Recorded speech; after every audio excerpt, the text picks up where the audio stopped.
오늘 본문의 배경은 이 세상의 마지막 날에 있을 여러 가지 징조들을 예수님께서 말씀하시면서 시작이 되고 있습니다. 그래서 우리가 오늘 읽지는 않았지만 21장 5절에 보면은 예루살렘 성전이 무너지게 될 것을 말씀하고 있고요. 그래서 이 10절부터 환란의 징조에 대해서 예수님께서 말씀을 하고 있습니다. 그 징조가 무엇일까요? 10절에부터 보면은 전쟁이 일어나게 되고 11절에는 큰 지진과 기근과 전염병과 자연재해들이 일어나고 있을 것을 예언하고 있습니다. 또 22절에 보면은 이렇게 기록이 되어 있습니다. 21장 22절에 이 날들은 기록된 모든 것을 이루는 징벌의 날이니라. 징벌의 날이다. 징벌. 그러니까 잘못한 것이 있으면 벌을 받는 날이라는 거죠. 그 징벌이 얼마나 큰지 26절에 보면은 사람들이 세상에 임할 일을 생각하고 무서워함으로 기절하리니 이는 하늘의 권능들이 흔들리겠음이라 이렇게 말씀하고 있습니다.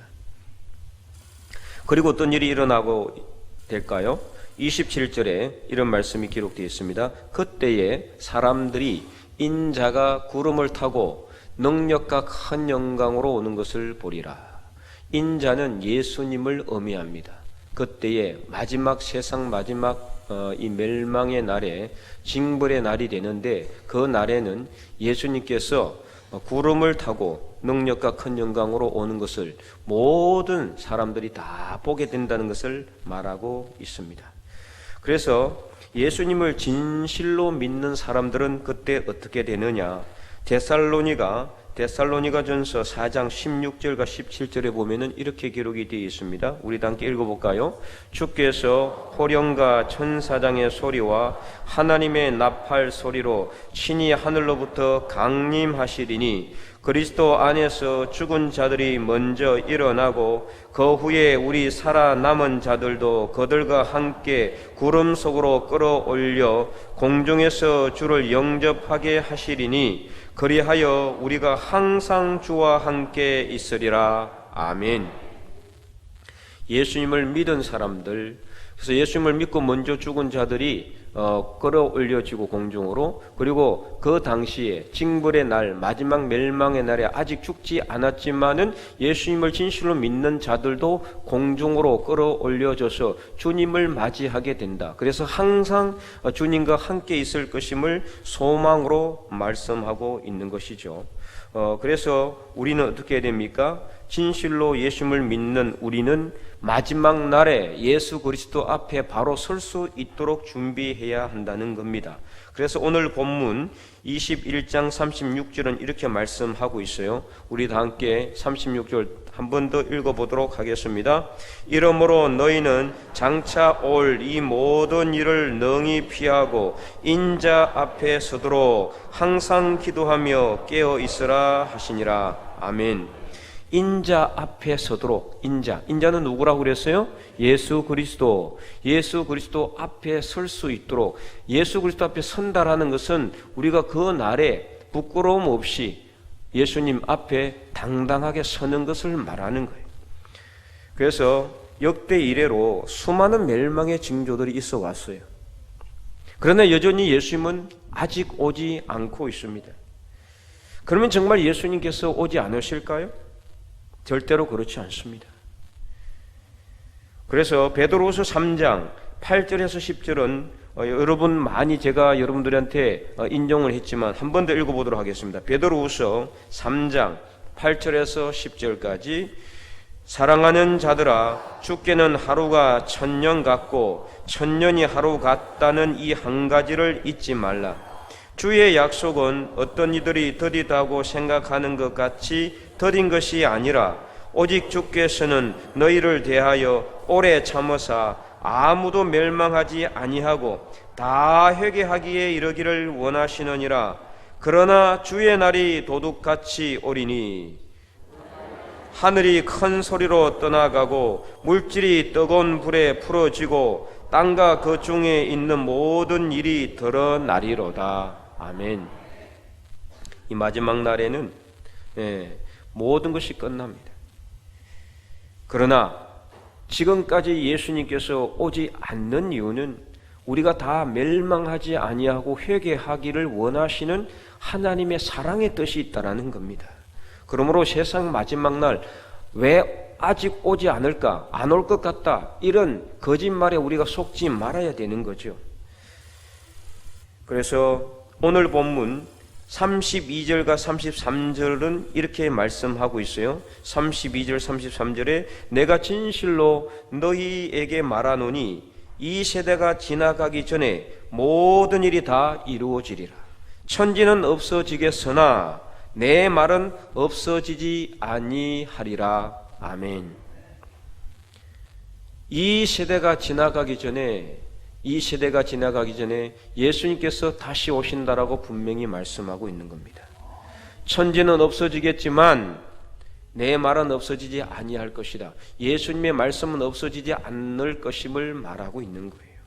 그래서 오늘 우리는 이런 세상 종말의 징조들을 바라보면서 이 세상 마지막 날에 예수 그리스도 앞에 당당하게 설 수 있도록 준비하는 삶을 살아가는 저와 여러분이 될 수 있기를 간절히 축원드립니다. 그러면 우리가 이 마지막 날에 예수 그리스도 앞에 당당하게 서기 위해서 무엇을 준비해야 하겠습니까? 첫 번째는 일어나서 머리를 바로 들어야 합니다.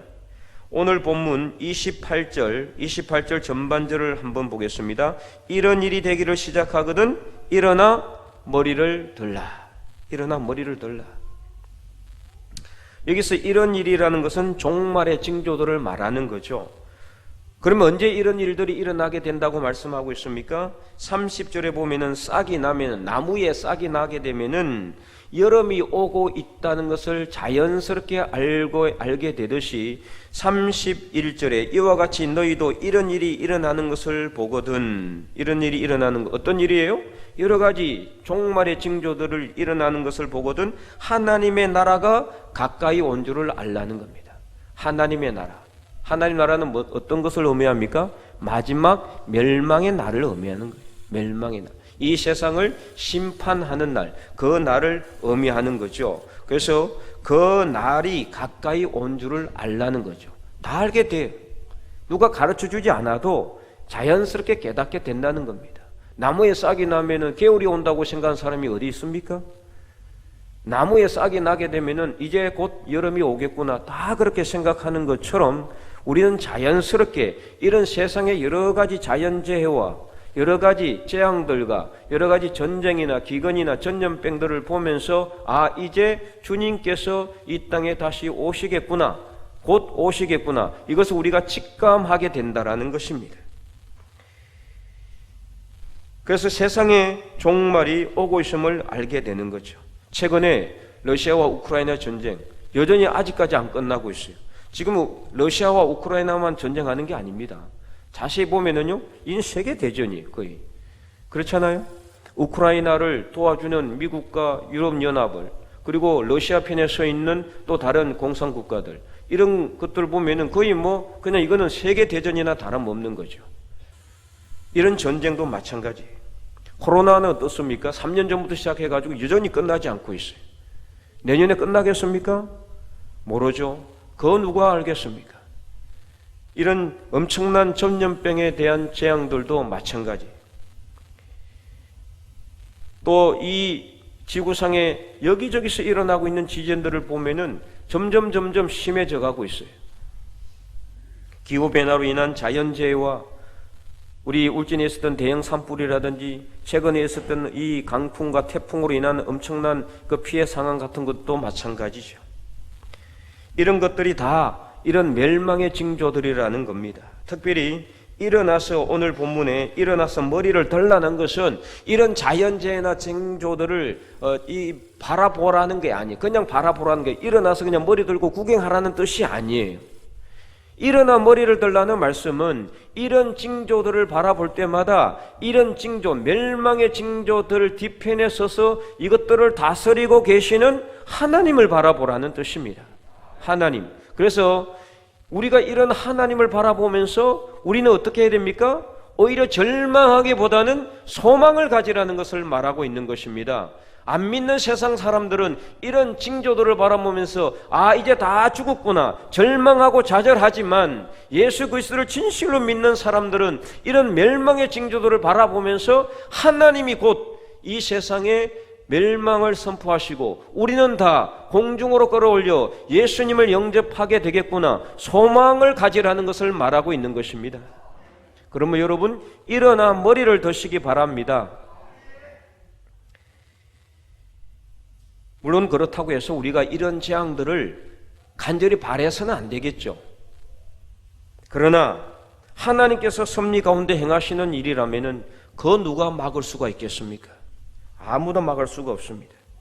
다만 우리는 이런 일들이 일어나는 것을 통해 이 세상의 마지막이 다가오고 있다는 것을 깨닫고 주님의 재림을 믿음으로 준비하며 소망의 눈으로 하나님을 바라볼 수 있기를 간절히 바랍니다.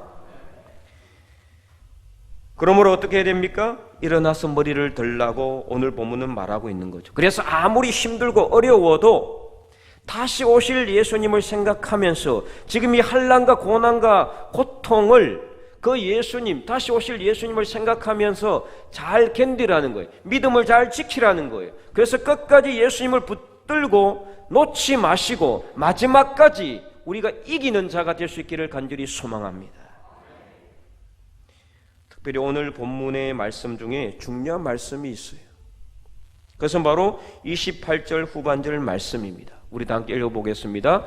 너희 속량이 가까웠느니라 하시더라. 아멘. 자, 여러분, 이 말씀을 읽으면서 어떤 생각이 드세요? 여기서 속량이라는 것은 무슨 뜻이냐? 죄인의 몸에서 풀려나서 자유인이 되는 것을 의미하는 거예요. 법적인 용어입니다. 법적인 용어. 그래서 이것은 무엇을 의미하냐? 바로 구원을 의미하는 거예요. 구원의 완성을 의미한단 말이에요. 근데 우리가 생각할 때 나는 벌써 구원 받았는데 무슨 구원이 다가온다고 이야기하지? 이렇게 생각할지 모르겠습니다. 여러분, 그렇게 생각합니까? 물론 우리는 구원을 받았습니다. 이미 우리는 구원을 받았지만 그러나 아직 구원의 완성은 이루어지지 않았어요. 그래서 마태복음 7장 14절에도 보면은 우리가 예수님을 믿음으로 통과한 문은 구원의 시작일 뿐이라고 분명히 말씀하고 있는 것을 알 수가 있어요. 여러분, 예수님을 믿고 그래서 예수님을 믿음으로 모든 것이 끝났다고 생각하면 절대로 오산이에요. 우리가 예수님을 믿는 것은 이제 곧 구원으로 인도하는 문 하나 통과했을 뿐이에요. 구원이 시작이 된 것일 뿐입니다. 그래서 마태복음 7장 14절은 이렇게 말씀하고 있어요. 마태복음 7장 14절, 생명으로 인도하는 문은 좁고 길이 협착하여 찾는 자가 적음이라. 잘 보세요. 생명으로 어떤 문이에요? 생명으로 인도하는 문이라 그랬어요. 생명으로 인도. 생명의 문하고 생명으로 인도하는 문은 완전히 다른 겁니다. 생명의 문은 그 자체가 딱 통과하면 바로 생명을 얻는 거죠. 구원을 얻는 거잖아요. 그러나 생명으로 인도하는 문이라는 것은 이 문을 딱 열고 들어가면은 그 다음에 생명이 있는 것이 아니라 저 멀리에 구원의 면류관, 생명의 면류관이 있단 말이에요. 그럼 그거 얻으려면 어떻게 해야 됩니까? 거기까지 가야 되죠. 그 길이 어떻다고요? 좁고 협착하단 말입니다. 협착하다는 건 험하다라는, 험하다. 울퉁불퉁하고 좁아서 그냥 천길 낭떠러지로 잘못 디디면 떨어질 수 있는 그런 험한 길이라는 뜻이에요. 가시밭길이라는 뜻이에요. 오늘 우리가 걸어가는 길이 바로 그런 길입니다. 저와 여러분도 바로 그 길 위에 지금 서 있어요. 다. 이 세상 모든 사람들이 다, 예수님을 믿는 모든 사람들이 다 이 좁고 험한 길 위에 지금 서 있다 이 말이에요. 그래서 이 길을 끝까지 걸어가야, 마지막까지 가야 이 생명의 면류관, 구원의 면류관을 얻게 된다는 말씀입니다. 예수님께서 하신 말씀이, 오늘 본문도 그렇죠. 오늘 본문의 말씀도 28절 후반절, 너희 속량이 완전히 이루어졌다고 하지 않았습니다. 가까웠느니라. 너희 구원의 완성이 가까이 오고 있다는 겁니다. 그러므로 구원의 완성을 이루기 위해서는 어떻게 해야 됩니까? 마지막까지, 죽을 때까지, 우리 호흡이 끊어지는 그날까지, 살아있을 때 예수님이 오신다면은 예수님 오시는 그날까지 이 길을 믿음으로 걸어가야 한다라는 뜻입니다. 그러므로 사랑하는 성도 여러분, 우리는 이미 구원을 받았으나 아직 구원의 완성을 이루지 못했습니다. 구원의 완성을 향해 달려가는 믿음의 경주자들임을 여러분 분명히 자각하시고 인식하시기 바랍니다. 여러분, 경주하는 자들이 경주선에 서서, 출발선에 서서 땅 하면은 뛰어가잖아요. 그러면 어디까지 가야 됩니까? 결승점을 통과해야 되죠. 그 통과하지 못하면 상 못 받습니다. 1등을 하지 못한다고 해도 꼴찌를 하는 한이 있더라도 결승점을 통과하는 사람에게 마지막 상이 주어지는 겁니다. 만약에 중간에 포기하고 힘들어서 돌아가거나 주저앉으면은 처음 출발하지 못한만 못하는 거죠. 그래서 마지막까지 힘들어도, 고통스러워도, 울더라도 그 길 끝까지 가야 되는 거예요. 베스메스로 암소 2마리가 하나님의 법궤를 운반하러 갈 때 뒤를 돌아보지 않고 울면서 자로나 우로나 치우치지 아니하고 똑바로 정도로 그 길을 걸어간 것처럼 오늘 우리도 이 믿음의 길을 뒤를 돌아봐서는 안 돼요. 세상에 미련을 두지 마시고, 이 세상에 꿈을 두지 마시고, 소망을 두지 마시고, 다시 오실 예수님을 바라보며 이 앞을 향해서 정도의 길을 걸어가라, 이 말이에요. 그럴 때 마지막 생명의 면류관을 우리가 얻게 된다는 말씀입니다. 그러므로 이런 일이 시작되는 것을 볼 때마다 우리는 일어나서 머리를 들고 소망의 눈으로 이 재앙들을 밟고 서 계시는 하나님을 바라보며 믿음의 길을 끝까지 달려가서 그 마지막에 우리를 기다리고 있을 주님을 만나고 영광의 면류관, 생명의 면류관, 구원의 면류관을 얻어내는 저와 여러분의 삶이 될 수 있기를 간절히 축원드립니다. 두 번째는 항상 기도하며 깨어서 준비해야 됩니다. 미래를 준비하는 사람들에게, 미래는 준비하는 사람들에게 열려 있다라는 말이 있죠. 그렇죠? 미래는 준비하는 사람들에게 열려 있어요. 준비하지 않으면 미래가 없지요. 그래서 사람들은 너 미래를 위해서 열심히 일을 합니다. 밤을 새워서 학생들은 시험 준비하잖아요. 어쨌든 좋은 성적 받아가지고 좋은 대학 가기 위해서 불출주의야 그렇게 밤을 새워서 준비를 합니다. 직장을 준비하기 위해서 얼마나 열심히 준비합니까? 좋은 직장 가기 위해서. 그리고 온 정성을 다해서 결혼을 또 준비합니다. 심지어 요즘은요, 죽음을 준비하는 사람들도 있어요. 모임도 합니다. 그래서 미리 유언장을 쓰는 연습도 하고, 수의도 준비하고, 묘자리까지 다 봐줍니다. 그래서 나중에 내가 죽으면 묻힐 묘자리까지, 혹은 화장터까지 다 준비를 하죠. 상조회에 가입을 하기도 합니다. 이렇게 우리는 우리 삶에 필요한 모든 것은 정말 열심을 다해, 있는 힘을 다해, 온 정성을 다해서 준비를 하면서도 그 누구도 절대로 피할 수 없는 영원한 심판은 여러분 준비하고 있습니까? 이 세상 나그네와 같은 삶이라고 하는데 잠시 살다가 이 세상 속에서 잠시 살다가 헤어질 육신의 배우자를 위해서도 그렇게 열심을 다해 준비를 하면서도 영원한 신랑이 되시는 예수님을 맞이할 준비를 여러분 제대로 하고 있습니까? 잠시 묻힐 이 세상의 묘자리는 준비하면서도 영원히 살아가야 될 천국에 대한 준비를 제대로 하지 않는다면은 마지막 심판의 날에 우리가 주님 앞에 섰을 때 여러분 무엇이라고 그 주님께 변명을 하시겠습니까? 그러므로 우리는 34절 말씀처럼 스스로 조심해야 합니다. 그렇지 않으면 방탕하거나 술 취함과 세상의 염려로 우리 마음이 둔해져서 갑자기 임하실 예수님의 재림을 우리는 맞이할 수가 없을 수도 있다는 것을 알아야 되는 겁니다. 그러면 이렇게 우리에게 다가올 예수 그리스도의 재림을 준비하기 위해서 우리가 스스로 조심해야 되는데, 이렇게 하기 위해서는 어떻게 해야 됩니까?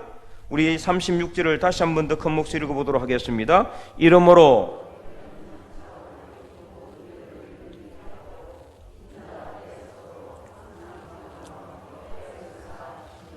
아멘. 항상 기도하며 깨어 있어야 되는 거예요. 항상 기도하며, 필요할 때만 기도하고, 내 힘들 때만 나와서 기도하고, 내 어려울 때만 주님 살려달라고 기도하고, 문제 있을 때만 주님 이 문제 해결해 달라고 기도하지 마시고, 그때는 당연히 기도해야 되겠지만은 항상 기도해야 됩니다. 평안할 때 더 열심히 기도해야 돼요. 아니, 문제가 있고 나서 기도하면 뭔 소용이 있습니까, 여러분? 그렇잖아요. 다 깨지고 다 찢어지고 다 망하고 나서 기도해봤자 무슨 소용이 있어요, 도대체? 평안할 때 기도해야 되는 겁니다. 문제가 없을 때 더 기도 열심히 해야 돼요. 그래야 어려움이 당하지 않을 거 아니에요. 이 세상의 모든 썸맛 단맛 다 겪고 나서, 그러고 나서 마지막 주님 앞에 나와서 기도하면, 물론 그렇다고 해서 나쁜 것은 아니지만 이 세상 사람들이 너무나 미련해, 너무나 무지해, 너무나 어리석어요. 문제 없을 때, 평안할 때 더 열심히 예배드리고 더 열심히 기도해야 됩니다. 항상 기도하며 깨어 있어야 돼요. 여기서 깨어 있으라는 것은 잠자지 말라는 뜻이 아니에요. 영적으로 깨어 있으란 말입니다. 영적으로. 영적으로 잠자는 사람들이 너무 많아요. 영적으로 잠을 자면은 주님 언제 오실지 모르기 때문에 정말 그 날이 도둑같이 우리에게 오게 되면은 아무도 그것 대비할 수도 없고 주님 맞을 수도 없다는 걸 알아야 돼요. 그래서 마태복음 25장 13절은 이렇게 말씀하고 있어요. 그런즉 깨어 있으라. 너희는 그 날과 그 때를 알지 못하느니라. 모르잖아요. 여러분, 주님 언제 올지 알고 있습니까? 그러면은 딱 그때 돼가지고 하루 전부터 준비하든지 하면 되겠죠. 그러나 아무도 몰라요. 예수님께서도 말씀하셨어요. 나도 모른다 그랬어요. 예수님께서도. 아버지만 아시느니라. 그때를 알지 못하기 때문에 우리는 항상 영적으로 깨어 있어야 돼요. 말씀을 듣고 말씀 안에서 살아가고 늘 기도하면서 우리가 영적으로 깨어 있어야 돼요. 예배를 사모하고 예배를 통해서 살아계신 하나님의 음성을 듣고 감동을 받고 회개를 하고 기쁨과 즐거움으로 신앙의 삶을 하나님 앞에 드리면서 늘 깨어 있어야 되는 거예요. 언제 올지 모르기 때문에. 그러므로 사랑하는 성도 여러분, 죽음의 잠에서 깨시기 바랍니다. 영적인 잠을 자면 주님께서 오셔도 맞이할 수가 없어요. 예수님 가신 이후에 약 2000년이 흘렀지만은 처음 초기 때는 정말 그 초대 교회에 얼마나 열심히 신앙생활을 했어요. 시간이 가면서 점점 무뎌지고 사람들이 그냥 지금은 안 올 것 같으니까 그냥 대강 신앙생활을 하고 있어요. 대강. 계시록에 말씀하신 것처럼 차지도 않고 뜨겁지도 않는, 뜨뜻미지근하게 그냥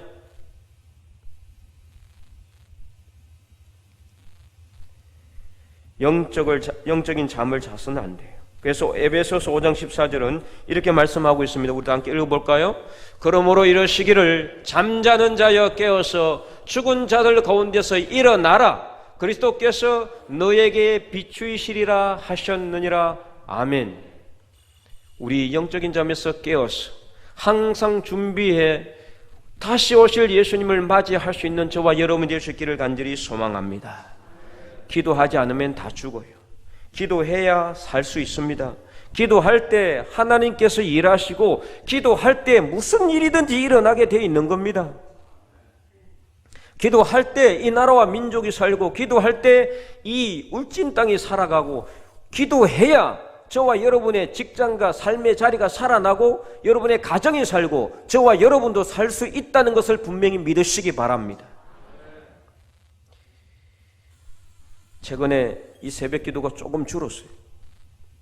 물론 직장 때문에 피곤하고 또 힘들어서 못 나오는 분들도 있지만 여러 가지 사정으로 인해 가지고 성교로 나오지 못하는 분들은 처소에서 기도하시지만, 그러나 나올 수 있는 분들은 성전에 나와서 기도해야 돼요. 같이 기도해야 돼요.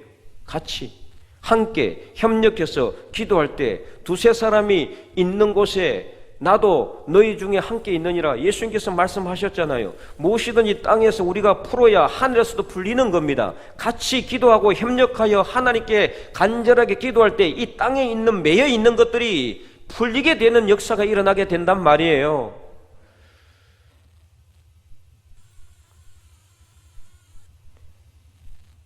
그래서 겟세마네 동산에 그 마지막 십자가의 죽음을 앞두시고 예수님께서 밤을 새워 기도하면서 땀방울이 핏방울이 되기까지 기도하셨잖아요. 그때 예수님과 함께 기도하러 갔던 3명의 제자들, 그냥 기도하다가 잠들었던 그들을 깨우시면서 예수님이 무슨 말씀을 하셨습니까? 마태복음 26장 40절 41절 우리 다 함께 읽어보겠습니다. 제자들에게 오사